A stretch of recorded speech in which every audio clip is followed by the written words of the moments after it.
সত্যি ভাবা যায় না।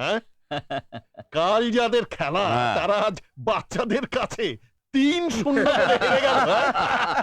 ছি ছি ছি ছি ছি ছি, ইন্দ্র চৌধুরী সত্যি শেষ হয়ে গেছে। কি দাদা, রুদ্র রায় যে চ্যালেঞ্জটা নিয়ে ভুল করেনি বিশ্বাস হলো তো?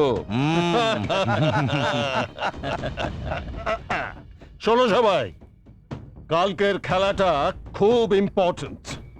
কালকের খেলাটা জিততে পারলে আমি আমার টিমের প্রত্যেকটি মেম্বারকে 10,000 টাকা করে প্রাইজ মানি দেব। কালকের লড়াইটা আমাদের কাছে প্রেস্টিজের লড়াই।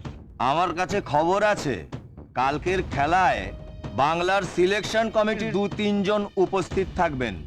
থাকুক থাকুক, সবাই উপস্থিত থাকুক, সবাইকে নিয়েই তো পার্টি দেব। আজ থেকে 12 বছর আগে এইরকম ভাবে একটা পার্টি দিয়ে রুদ্রর বড় দলে খেলাটা পাকা করে নিয়েছিলাম। এবার ঠিক সেইভাবেই রনির ব্যাপারটাও পাকা করে নেব। সে তুমি তোমার যা খুশি করো, কিন্তু আজ রাতেই আমি একটা পার্টি থ্রো করব, just for my players and guests. আজ চলবে সারা রাত ধরে মস্তি।